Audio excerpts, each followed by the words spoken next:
Major funding for this program was provided by the James S. McDonnell Foundation, supporting significant programs in education, research to improve the quality of human life, and global understanding.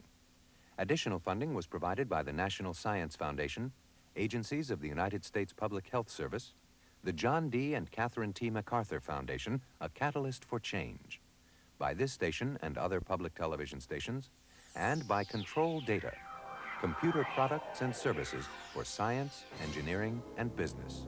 Control Data.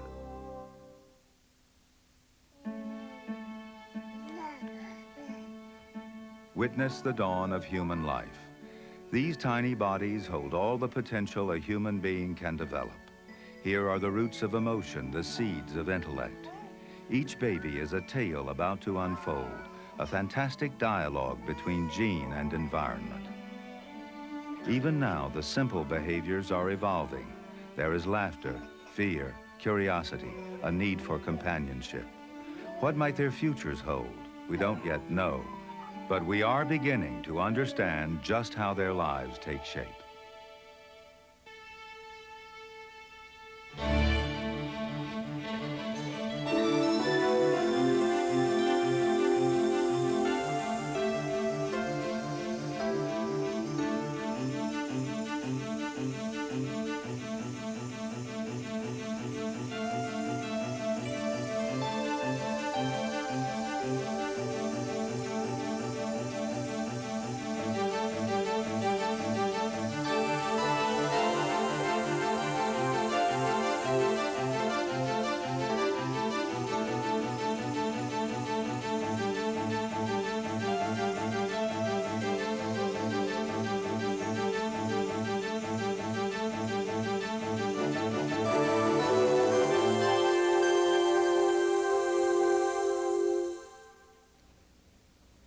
Each of us has a mind, but consider what must occur before we have its incredible powers at our disposal.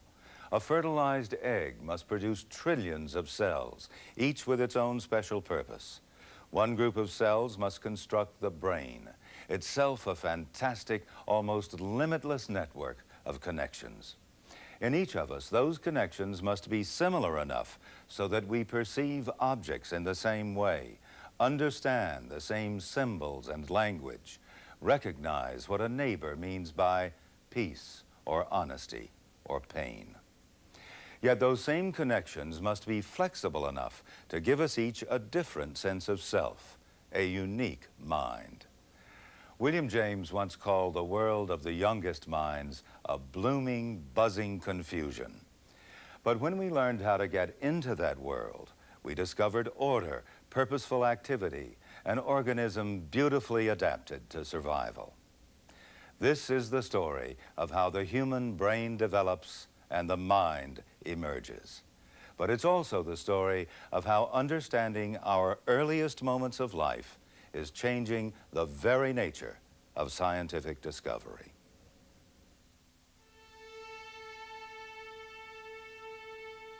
The fertilized egg. In this single embattled cell lie the roots of a human mind. Within hours of its fertilization, the cell begins to divide and divide again and again. Gradually, that first cell becomes a ball of hundreds of cells.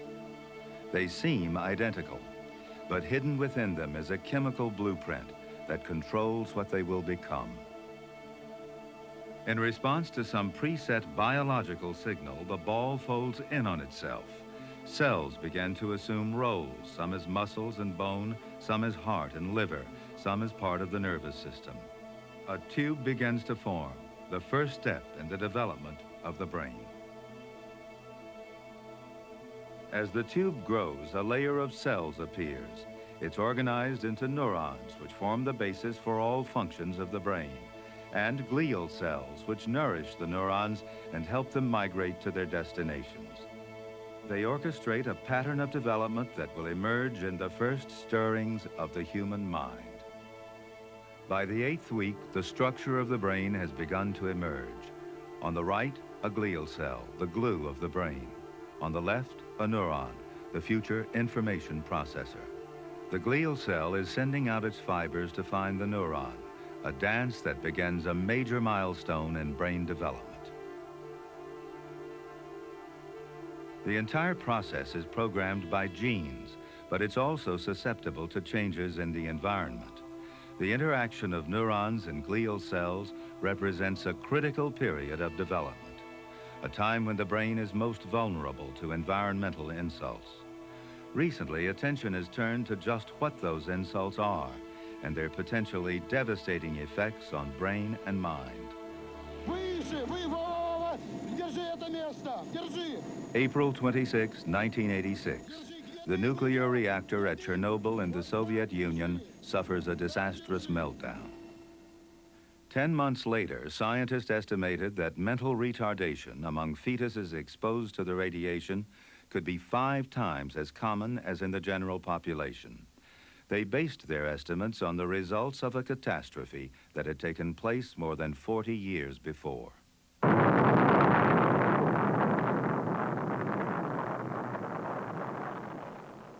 The bombs over Hiroshima and Nagasaki not only killed hundreds of thousands of people, they irradiated countless vulnerable fetuses in critical periods of development.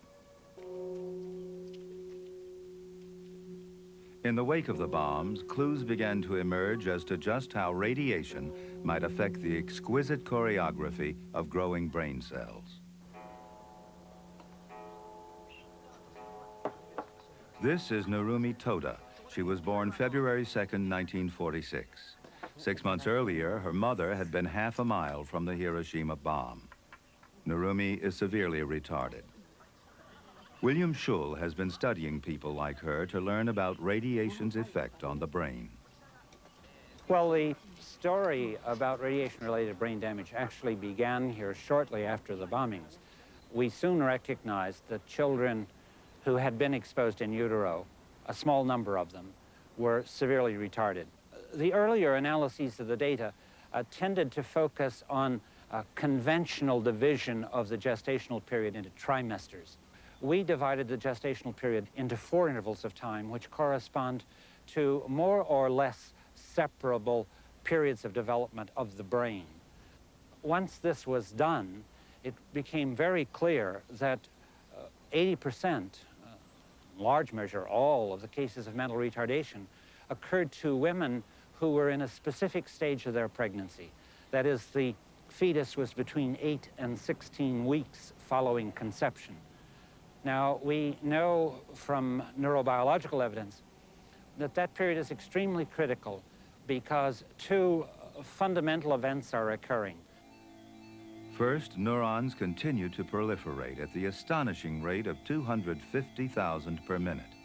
Second, the glial cells have formed a web of fibers, and the neurons actually crawl along the web to their final destinations. For fetuses in Hiroshima, radiation interrupted that journey. Neurons have a specific date of birth, and they'll have a specific destination. And they do not migrate haphazardly. They have an address, and they move to that address in a highly choreographed sequence of events. And since we know that brain function critically follows brain position, cells have to be in the right place to do the right thing. Even though alive, even though in the general area, they don't perform the proper function if they're not in the proper site.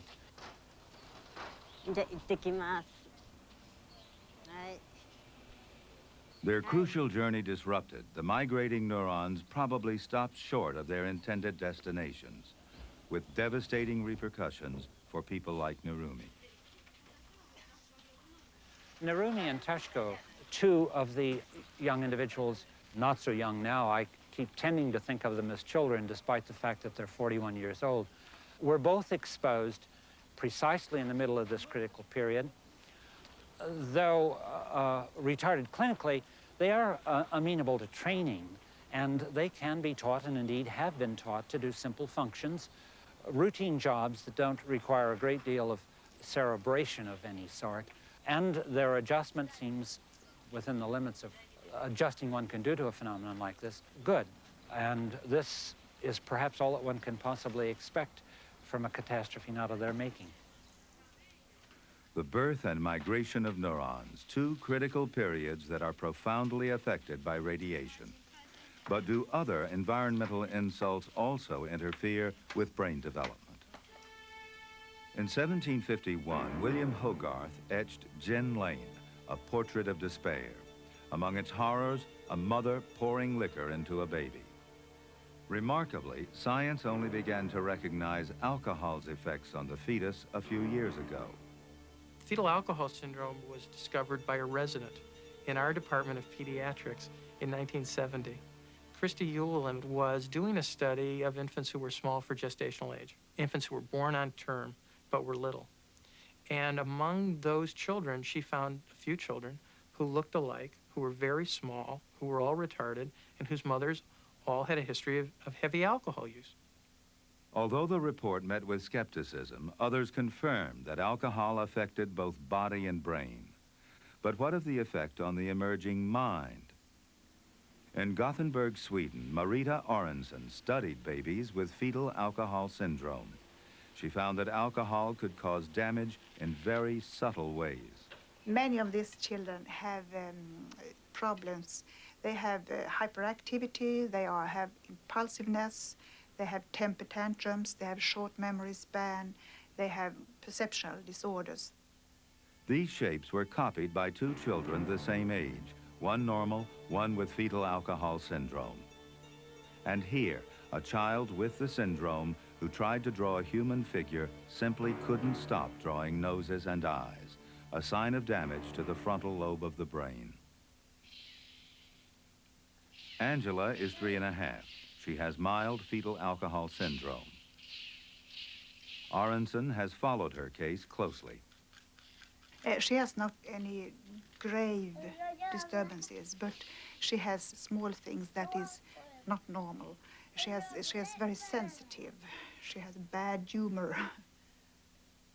Alcohol's effects depend on many things: the amount a pregnant mother drinks, when she drinks, and the vulnerability of the fetus. Sterling Claren has been studying baby macaque monkeys to pinpoint the damage alcohol can cause. Baby macaques are normally curious and active like this one. But some of their mothers had been given alcohol during their pregnancies.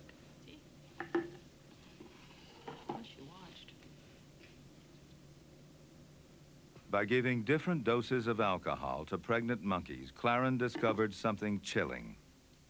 There is a good deal of evidence that exposure to alcohol is bad for the developing brain throughout gestation. But what this particular study suggests is that early exposure is in fact very important and could cause significantly more problems than higher exposures later in pregnancy do alone. Marianne Sjostron, Angela's mother, is an alcoholic. I was on Crete for 3 months. I lived the way they do down there, wine every day, a couple of bottles of wine each day.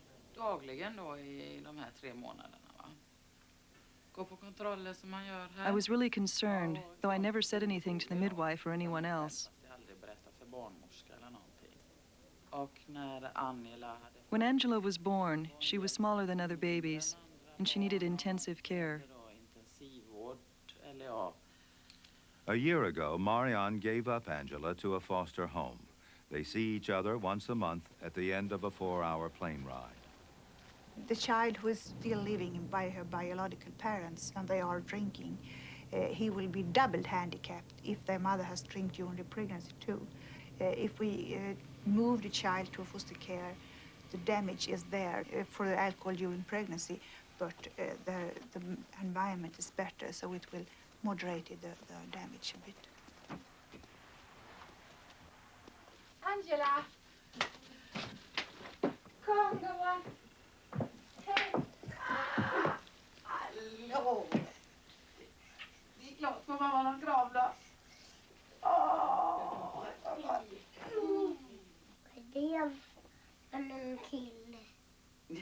The behavioral effects of alcohol range from the most subtle to the most severe. But what does it actually do to the brain? In the 1970s, Sterling Claren came up on a clue. At that time, we had the opportunity to study the first autopsy case of an infant with fetal alcohol syndrome. And we were able to get the first real visual and graphic evidence of how devastating this condition could be to the human brain. This is a picture of that first brain compared to a normal human infant brain. The first thing that's obvious is that the brain is very small. But there's more wrong with this brain than that. You can see that the gyri, which are the normal brain squiggles, are really rather flat and thick. This is a cross-section of a normal infant brain. These are the size of the ventricles, the holes in the center of the brain. And you can see how thick the white matter is and how the gyri kind of form convolutions around the brain. This is the exact same section of that brain of a child with fetal alcohol syndrome. You don't have to be a neuropathologist to see that every single part of that brain is malformed. The holes in the center are way too big because there's so little white matter to fill them in. The brain density is really reduced, and that normal convolutional pattern of the brain has been lost. We get a clue to understanding how this kind of a malformation could come about by looking at the tissue microscopically. This is a section of the cortex of the cerebrum.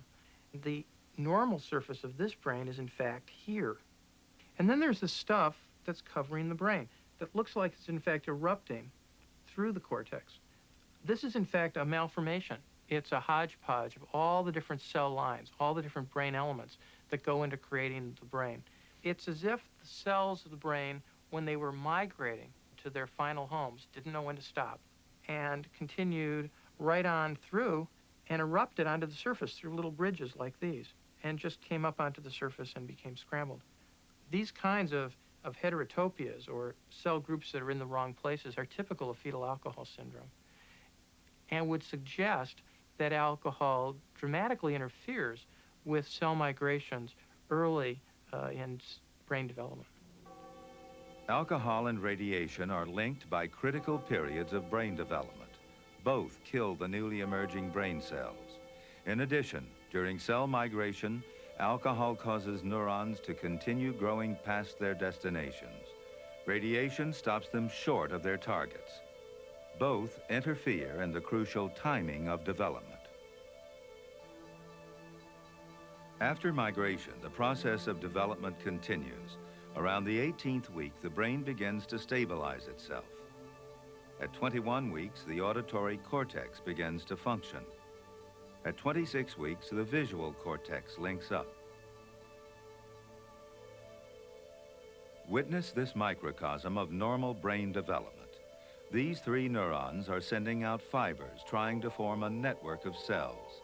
At the end of each fiber is a growth cone, a tiny fluttering tip that depends on chemical signals to find its way. Normally, the brain produces far more neurons than it actually needs. Sometimes they succeed in linking up, sometimes they fail. For these three neurons, the process is simple. One of them dies. The other two form a connection. The scene, repeated countless times in the developing brain, leads to a network of neurons of incredible complexity. The evolution from a single fertilized egg is complete.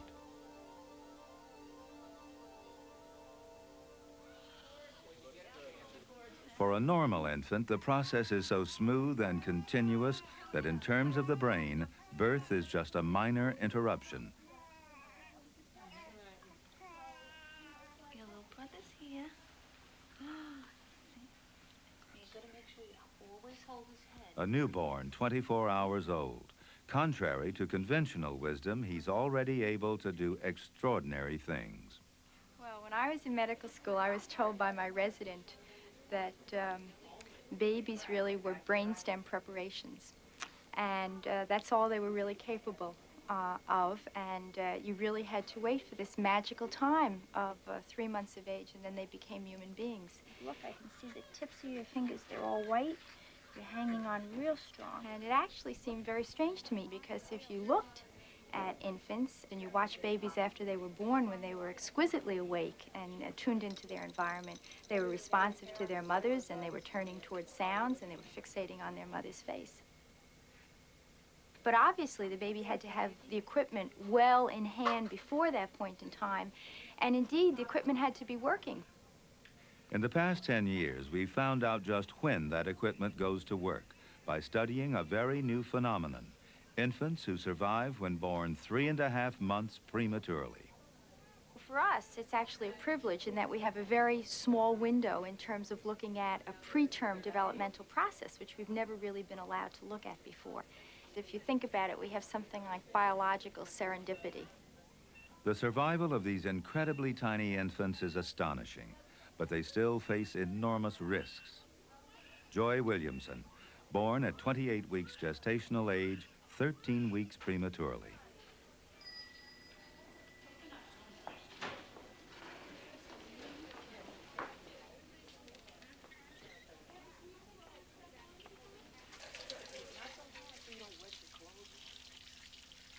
I was kind of shocked when I walked into the hospital and they told me that she had delivered the baby already.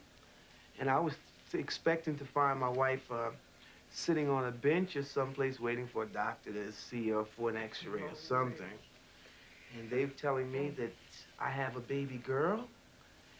First thing I thought, the baby died. And then she says, it's a baby girl. She's 2 pounds and whatever ounces.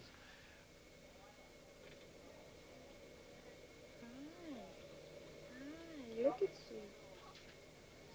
I have my little personal fears that I think I keep inside myself, but outwardly I'm very optimistic about how she's gonna be.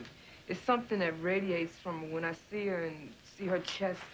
You know, she's like, you know, like saying, I'm here now and I'm breathing on my own. So I have to see her. I have to go there and see her. I get depressed when I can't go see her. Can I get a kiss?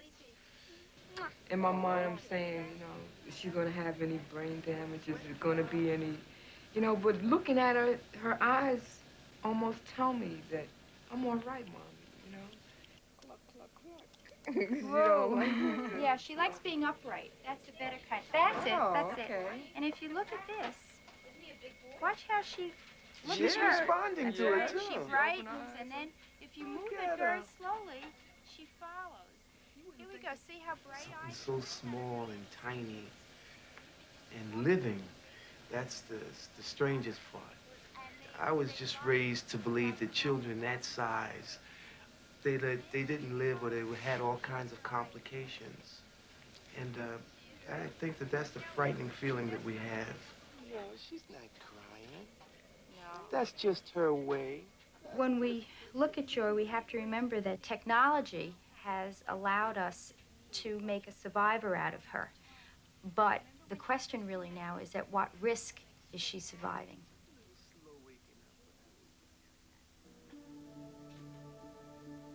The risks are so great because premature infants are adapted to live in the dark world of the womb. Nevertheless, even these tiniest infants are capable of hearing and seeing, which has forced scientists to change the way they view full-term infants. In this extraordinary experiment, William Pfeiffer tests a newborn baby's preference for its own mother's voice over other female voices. Baby's hearing mom's voice right now, sucking a lot more, good. The baby actually sucks longer on the nipple when it hears the voice it recognizes. You doing better today? You look so cute. How's that feel? The baby's reaction indicates that it's actually prepared by biology to respond to its mother while still in the womb. Hi, honey. Hi, honey. And then finally, it is ready to develop the abilities that lead to the emergence of the human mind. We imagine a child in a normal environment, no special toys, no special radios, no television, just a normal environment of people, stones, cups and pots. Then there is a major change around 2 to 3 months of age. Now the baby doesn't cry as much, starts to babble a lot more, and most important, reacts to surprise because it is now able to recognize that that face, that voice that posture, that toy, that's unfamiliar. I haven't seen that before. As a matter of fact, that's why you see this smiles to humans around 3 months of age. It's not that babies love human beings so much. It's that at first when they see a strange face, they're not sure that that's a face that they know, and then they assimilate it. They understand, oh, that's a human being. That resembles the face of my mother or my father or my older sibling. And we call that smile the smile of assimilation. You remember me after all? It's me, Mom. It's very important to appreciate that the child is learning new information every day, because that is the way it is. My lovely analogy is a well-fed seagull on a summer afternoon will just fly around. It has no reason to fly around, but that's the way seagulls are built. Human beings are built to seek new information, to learn from it, to consolidate that knowledge and move on. Babies, therefore, are biologically programmed to seek new information. But how? How does the brain decide what is interesting and what isn't? By recording its electrical signals, Eric Kurshane is trying to pinpoint how the brain recognizes new information as the baby prepares to learn. The baby's world is full of things that are changing very rapidly, sights and sounds. And what it has to do is reach out with its sensory system and with its nervous system and grab onto those pieces and try to hold on to them so that it can build a picture that's a continuous picture of things that are happening. Normally, a baby is bombarded with complicated information. Kurshane's experiment simplifies its world. He explores how a baby's brain reaches out to distinguish between the familiar and the new. His electrodes pick up the brain waves evoked when the baby notices something different, unusual, interesting. In this experimental world, stimulation is reduced to a single simple image, a human face. Kurshane flashes the face again and again until the baby is used to it. Then, suddenly, he changes the face. We want to see at what age the nervous system is able to make distinctions between things it knows and things it doesn't know. We want to be able to see how infants come to decide what's important. What we're seeing is a process of the nervous system gearing itself up in anticipation that now here is a learning situation. This is new knowledge that might be coming my way. Infants as young as 3 months old can make these crucial distinctions. In fact, their responses are actually far larger than those evoked in adults. In children, it's a big response because they have a lot to learn. And they better get it right because it may be important for them later on. Just bring Andy in here and put him in the infancy. That same response to new information can be seen not only in brain waves, but in an infant's behavior. Leslie Cohen is trying to discover just how a baby's mind grows. He enters its world through a technique called habituation. Habituation can be defined formally as a reduction in the infant's responding with repeated presentations of the same object or stimulus. But what that really means is if you show the baby the same thing over and over again, the baby's going to get bored and he's not going to be interested and he's not going to look very long at it. The reason the baby is bored is that he's experienced it before. But that in turn means that the baby has remembered something about it. We can exploit the baby's boredom to discover just what it is babies perceive and how that perception changes over age. For example, if we present a very simple stimulus like an angle, we can ask the question, what is it about that angle that a baby really processes? First, Cohen habituates the baby to the angle. Then he shows it other angles. One is identical to the first. The second is the same angle, but it's turned in a different direction. A third kind of angle would be one like this. Now, to you and to me, this looks like a very different angle, and it is. But in terms of the direction of each of those lines that makes up the angle, it's the same thing the baby saw before. We've got a horizontal line, and we've got a line going up in this orientation. Well, when we tested infants on this at 6 weeks and at 3 months, we discovered something very exciting.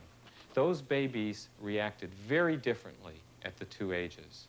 The younger infants were bored with the third angle when the lines point the same way. The older infants were bored with equal angles, no matter which way they were turned. In 6 weeks, their minds had gained the ability to grasp the abstract concept of an angle. Then Cohen tested infants using stuffed toys instead of angles to see if they could form concepts of more complicated objects. If you think about psychological wisdom in the 1950s and 1960s, people were saying that in order to form categories, people had to have language, and they used labels in order to group things together. We and others who've studied categorization in infants have shown that's clearly not true, that babies can form them at a very early age. Imagine an infant who could not form some simple concepts and categories. Every time that infant saw a different person from a different point of view, it would be totally different. That baby would not survive in this world. The world would be totally chaotic, and it couldn't learn from experience. Most babies reach the stage of grasping complicated concepts after 2 or 3 months. But Joy Williamson, a premature baby now 3 months old, is in developmental terms still a newborn. Well, Joy's really done remarkably well. And if we look at her today, she has the function of a normal full-term infant, which is in essence what her corrected age is. I think that we can be very optimistic about a child like this because she's passed a milestone which is really critical. I'm just going to bring her upright and bend her over a tiny bit. But of course, she was born prematurely. Premature babies are at risk. The next year is a very telling year. You can see here she tilts it a little bit to the side, a little bit rolling, and then she brings After more than 3 months in intensive care, Joy Williamson is going home. But the risks are more serious than possible learning disabilities. She could actually stop breathing while asleep and will spend the next few months being monitored by machine at night. The first time I held her, and she was hooked up to a monitor, for a while, it took me a long time to take her away from that monitor. I felt like that monitor was going to be able to see and feel the things that I couldn't see and feel in her. I mean, no one ever gave us any percentage of her survival rate or whatever. I'm glad they didn't.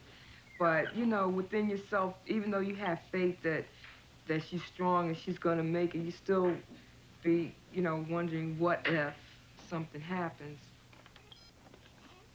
From premature birth to alcohol, many factors put the developing brain at risk. But one scientist is using the whiskers of a mouse to find out how and when the brain's vulnerability ends. The mouse has 66 whiskers. There are 33 on each side of the upper lip. Normally the whiskers are in this situation. When the animal actively wants to use them, as we would use our hands when we go to an object, it moves them all in concert forward, like this. One could in fact compare these whiskers with as many blind man's sticks that a blind man would use, juggling them all, to find his way in an extended tactile space. Now, each of those whiskers is implanted in a heavily innervated sensor, a sensor connected to the brain. Each whisker on the mouse's face has an area in the brain called a barrel devoted exclusively to that whisker. In the microscope, one can actually see the correspondence between the pattern of whiskers on the animal's face and the pattern of barrels in the animal's brain. On the face, the whiskers line up in neat, clearly distinct rows. In the brain, the same rows are evident in a slightly semicircular pattern. Now I turn to a mouse from whose face a set of whiskers had been removed at birth. And what we see in this adult mouse brain is, in the place that corresponds to the whiskers removed, barrelless territory. The missing barrels correspond precisely to the missing whiskers. Removing the whiskers changes the structure of the brain. When we take an animal between birth and 5 days of age, and we make a very small lesion, the barrels that receive the signals from the whiskers that I have taken out, that these barrels are no longer there. So there is a profound upheaval in the brain. if we do the same experiment in an animal that is 6 days old, the brain will not respond at all. The map that is in the brain, the visible map, the battle ensemble, will remain in place. So that means that the brain is now committed. Commitment is central to development. As the brain commits itself, it loses flexibility because neurons it is not committed to die off. But in the process, it gains efficiency and stability. Near Vancouver, British Columbia, scientists are searching for the precise moment when just such a commitment occurs. The commitment for human language. Infants are born with the flexibility to learn any language. The obscure Indian dialect spoken here is helping psychologist Janet Worker discover when babies lose that potential, when in fact they begin to master a single language. The Thompson or Intlakapan language is useful to me because it has a set of consonants that are not used in English and that English speakers cannot discriminate between. Worker records these consonant sounds to pinpoint the critical period of development, the point when babies exposed to English can no longer discriminate among Indian sounds. So first off, what I would like you to do is help me think of some words that are used in the Thompson language that differ in only a single sound. Like krechem and krechem. Oh boy, those sound the same to me. Now, can you say those again? Krechem, that's frying. Okay. And krechem, to secure. Maybe you secure your pack or whatever. Okay, can you say this word, this one I've written down here, which means to fry, and then pronounce the first consonant and vowel 3 times, very slowly. Krechem.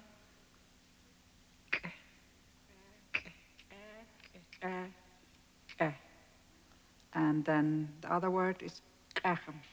That's to secure. Krechem. Kre. Kre. Kre. Kre. Kre. Kre. Kre. Kre.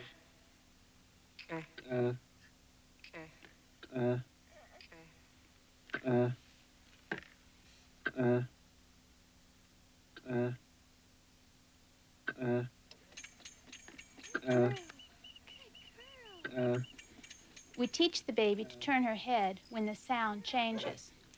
In testing, we can then tell if the baby can hear the sound change because she turns her head in anticipation of the toys coming on. The toys then serve as a reward for a correct head turn. This 8-month-old baby has no trouble anticipating the appearance of the toys. She turns when she hears the sound change. This baby is a year old. For him, the difference in sounds no longer exists.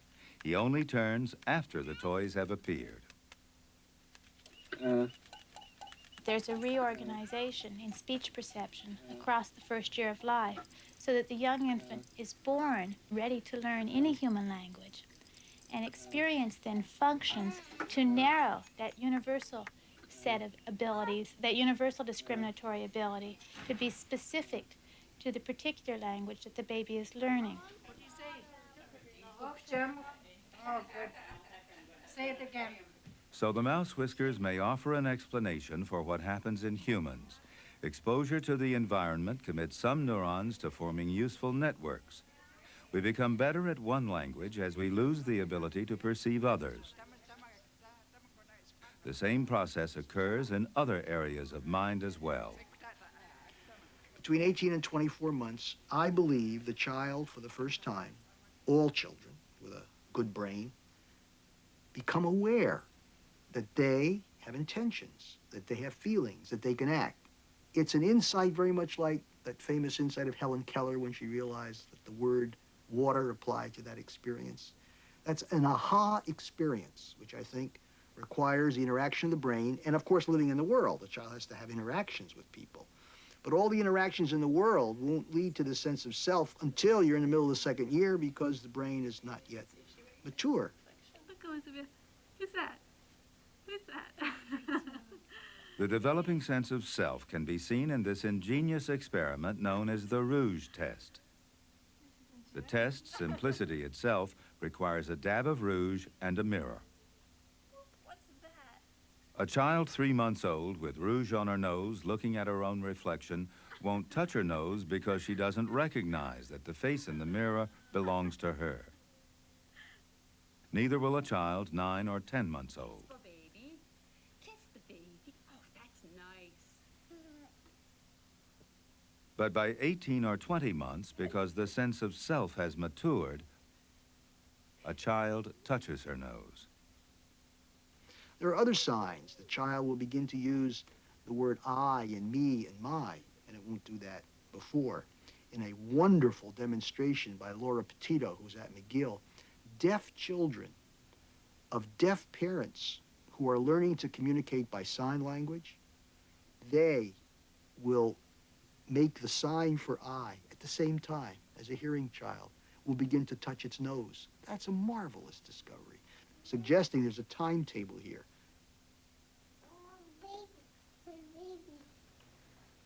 Did you find another baby? The second milestone, which I believe is as important, is a moral sense.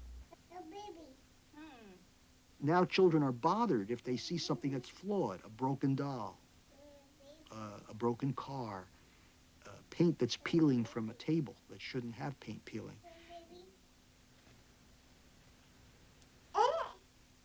Child shows concern, it'll say broken, dirty, bad, or take the doll to the mother, implying that something is wrong.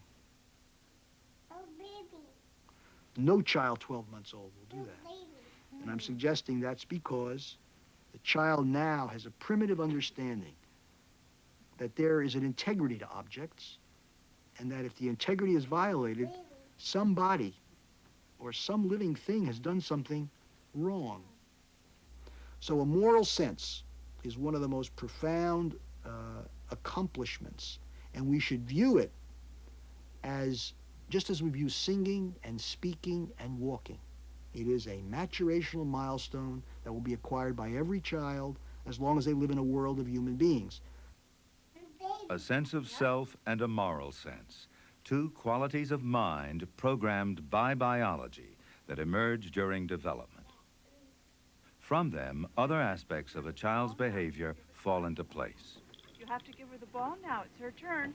No. Ricky, give it to her. The terrible twos, for instance, can no longer be thought of as stubbornness, but as a time when a child is trying to establish the difference between right and wrong. It's also a time when the relationship between thought, or cognition, and emotions becomes clear. 19th century theorists, and especially Freud's writings, made emotions the basis for cognitive development. Freud said the id came first, and then the ego, which represented thought and logic, followed as a result of the resolution of conflict. And 19th century theorists also wanted to make emotions primary and thought as a necessary coping device to deal with conflict. But what we've said here today is quite the opposite, that the maturation of the brain is accompanied by the emergence of cognitive competences. For example, you can't show stranger anxiety or fear over your mother leaving until you are cognitively mature enough to remember the past.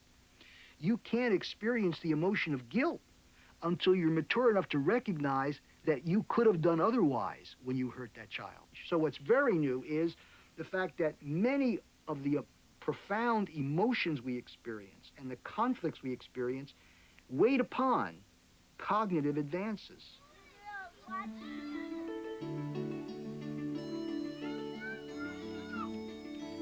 The years 2 to 6. The child's horizons fall away. Vocabulary is exploding. Knowledge increases exponentially. A social self emerges. It's a time for building the foundations of formal education, a time for discovering just what a child's real potential is.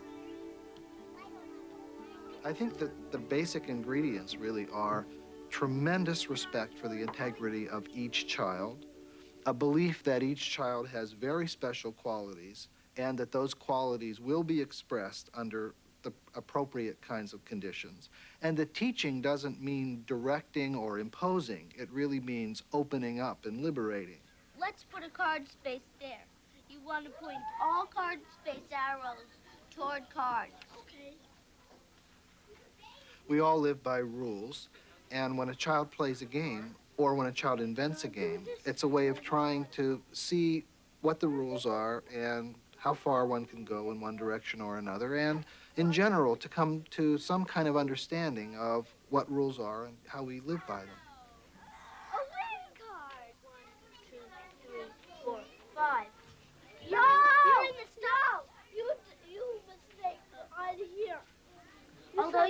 Although you're in the stop zone, so you have to stay there. If it just flops down to there, straight, you go one step. Though if it just There is no formula. There is no easy way to do this. There is no single way to do it. And the gift of teaching and the gift of parenting is one that has to be rediscovered with each child.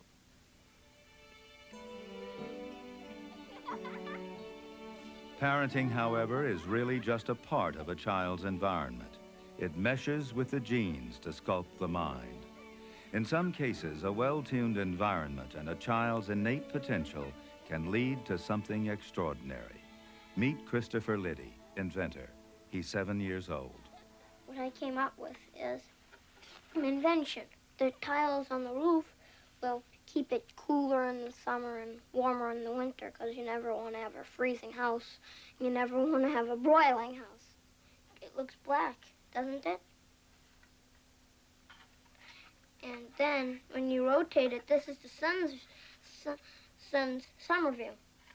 This is sun's winter view. So just say you're the sun, you're seeing black. And so black absorbs heat. And so it goes in your house and keeps it warmer. But when you do it this way, with the white reflects heat and light. So when you're the sun, your heat and light is reflecting off all over like this. So it keeps the house cooler. Here is the winter sun, and here's its rays. When you see something like what you see with Christopher, that is a child who has come up with really remarkable ideas, transformational ideas, something special has happened, and some part of that specialness is that by his nature he was given the capabilities to do these things. I think my goal would be to design things that would not only helpful around chores and stuff like that, but also help the world, like peace. As for one thing, help stop destruction of the rainforest, stop guns, stop all warfare. White, black. Christopher was a very demanding child. We couldn't believe it. Ruth and I would look at each other in the evening and say, is this what parenting is all about? You know, no one ever prepared us for this experience. Around 9 months, he began to talk. By the time he was 18 months, he was completely conversational, had full command of the language, and it began to become clear to us that we might have an exceptional child on our hands. He has been, right from the very beginning, demanding vast quantities of information. We used to think of him as a sponge, or as a vacuum for information, for knowledge. Well, I got an idea. Sneaky. Very sneaky. What is it? In a case like Christopher's, where it seems as if his movement in the area of logical reasoning so outdistances everything else, it's off the charts, really. So I think at the very least, an extreme case, a case that doesn't seem to fit, raises questions about the theory of development that you've got that says that everything should be marching along more or less in sync. I know exactly what you mean. Sometimes things don't march along in sync. And it's an illusion that the appearance of things is all synchronous. And you only know that when you see one that really is remarkably different from that. Different or not, Christopher is still only 7 years old and still developing. He and his classmates have just passed through another important milestone. They now have the basic concept of how they fit into the world around them. One of the consequences of this new ability to relate concepts is that now the child, whose sense of self has been growing continuously since the second birthday, is able to relate the concept of self, which is abstract, to the concept of events in the outside world. Once you can do that, then you can begin to think about abstract events that might happen to you. 4-year-olds are afraid of simple things, darkness, ghosts, and big dogs. But the abstract fears occur after age 6. Now children, for the first time, will tell their mothers they're afraid of things like being kidnapped, nuclear war. Perhaps AIDS, that's basically in cancer. People getting murdered and stuff, I get scared when I go to bed. Someone's gonna murder me. Well, I'm afraid of nuclear war because, well, I hear stuff on the news about people bombing other places. It's just I get scared when I hear the hostages being called on the plane because my brother's coming home in 2 days from France. I'm gonna have to come back on a plane. Now that the child of 6 or 7 years of age has the maturity, the cognitive maturity, to relate an abstract concept of self to abstract events in the world, then you can see that the child would appear to the parents to be responsible. And so it's not an accident that the Catholic Church recognizes now the child is old enough to confess, that the English common law would say now a child's responsible for a crime, and that parents in third world villages who don't know the ages of all their children would recognize this child seems responsible now. And so let a boy take care of a cow all day out in the pasture and let a 7-year-old girl take care of a younger sister. There is a profound shift due to the maturing of the brain in a child who lives in a real world, which leads to these cognitive changes.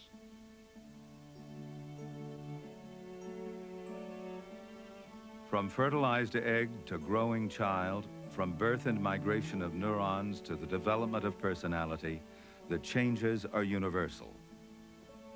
Slowly, inevitably, in stages that are common to every society and culture, the child emerges from the cocoon of womb and family into the outside world. And a mind appears, so similar to our own and yet unique.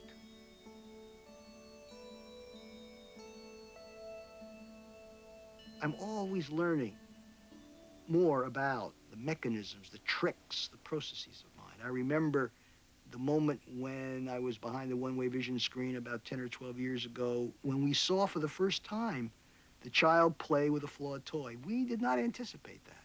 That's a wonderful moment. Suddenly, you're in a very privileged position. You have the illusion that you have taken a secret from nature, that nature lets you peek and look in on something. Happy birthday to you. Happy birthday to you. Happy birthday, dear Georgia.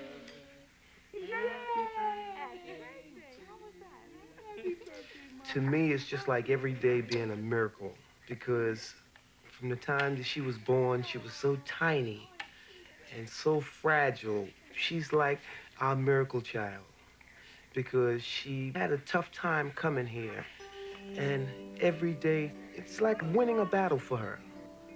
Well, from a little over 2 pounds to now she's 19 pounds. Well, she went through a lot of clothes, for one thing. And she gets around. She really gets around. She won't let you ignore her either. Attention she gets. And we'd love to give it to her.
In our next program, the perils and promise of the older mind.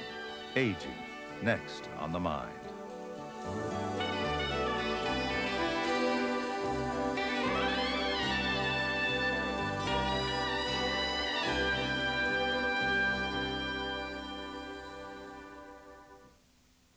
Major funding for this program was provided by the James S. McDonnell Foundation, supporting significant programs in education, research to improve the quality of human life, and global understanding.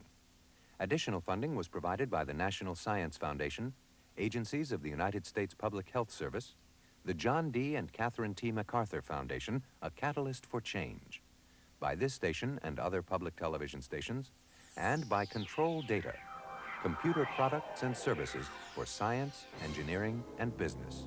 Control Data. Dr. Richard Restak has written a companion book to The Mind, published by Bantam Books. It is available in bookstores and libraries.